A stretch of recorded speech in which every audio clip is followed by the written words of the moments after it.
Hey nerds, today I'm stepping a bit outside of our usual genre fare and reviewing We Live in Time, a deeply moving drama starring Andrew Garfield and Florence Pugh. While these two actors are known for their roles in Marvel films, this project shows off their dramatic range in a whole new light. This film tugs at the heartstrings, and if you ever question what makes a great romance or drama, you're in for something special. Let's dive into why We Live in Time stands out right now. Welcome back to the Nerd Social. I'm Nathan.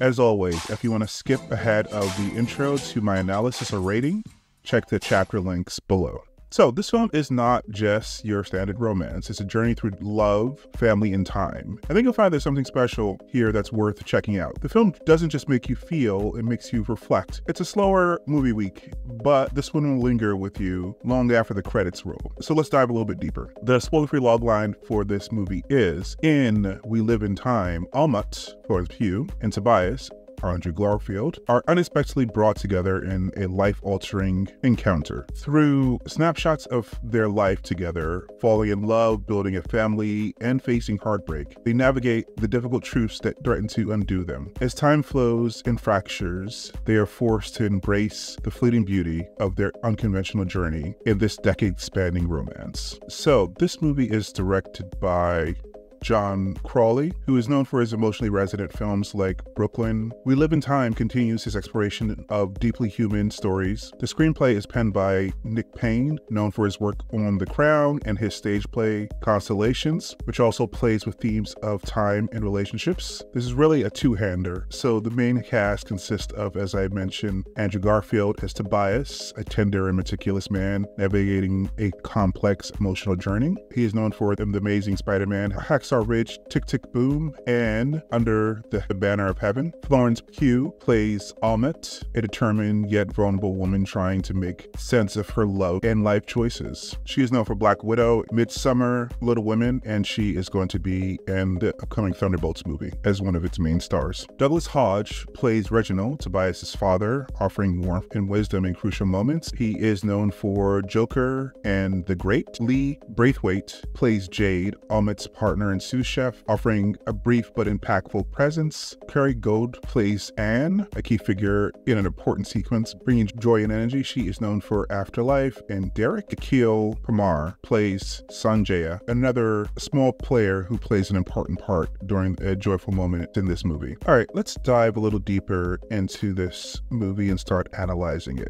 So let's get into what makes this film work. Right off the bat, We Live in Time is a deeply emotional experience. And when I went to my critics reading, which actually was also a fans reading, they handed out tissues with the phrase, "It's okay to not be okay." And honestly, I could have used those tissues a few times during the film. But what I really appreciate is that the film never felt melodramatic or manipulative. It earns its emotional beats with moments that make you cry, not just in sadness, but in joy. Good films do many things, but the best films for me help you slow down and reflect. This movie made me slow down and think about my life in two major ways. First, I found myself reflecting on my relationship with my wife, particularly the journey we've been on together as parents, and even before that. The film captures the quiet, intimate moments in a relationship that often go unnoticed. Second, I was struck by the father-son relationship between Tobias and his father.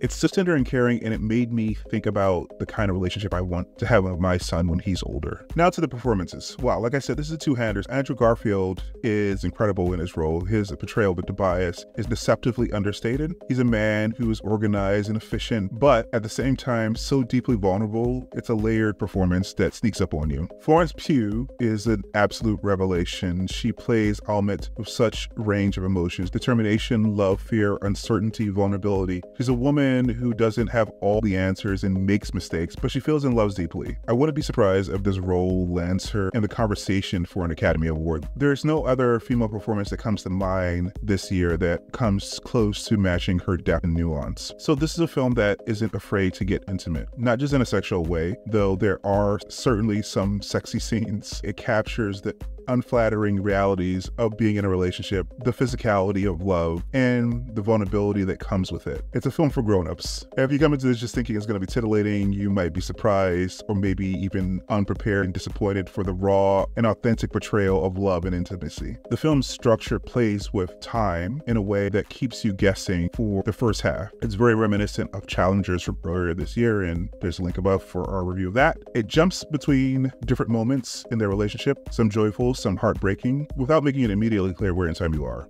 This can be disorienting at first, but by the middle of the movie, it settles into a more structured rhythm, shifting between three key time periods in their lives. The time jumps work to keep the audience engaged, adding layers of mystery to the relationship. While, as I said, this is largely a two-hander between Garfield and Pugh, there are some strong supporting performances as well. As I alluded to earlier, Douglas Hodge is memorable as Tobias' father, and the complexity he brings to the role add emotional weight to the story. Lee Braithwaite as Jade, Almut's partner, also brings charm and determination to her role in the narrative. Carey Goldman and Nikhil Parma show up in a very important scene, and their energy is a welcome addition to this film's more joyous and frantic moments. So, in my final analysis, We Live in Time earns a road trip rating. This is on the bubble for me, but I think it's a deeply emotional film that will make you reflect on your own relationships, especially if you're married and have children or aspire to do either of those things. The film does that while also showcasing exceptional performances from Andrew Garfield and Florence Pugh. If you're looking for a film that's more than just a romance, but an exploration of life, love, and time, then this is the one for you. For those of you who've seen it, what did you think of We Live in Time? Did it hit you as hard emotionally as it did me? Let me know in the comments below. As always, if you enjoyed this review, don't forget to like and share and subscribe for more in-depth analysis of film and TV. All right, guys, see you in the next one. Bye.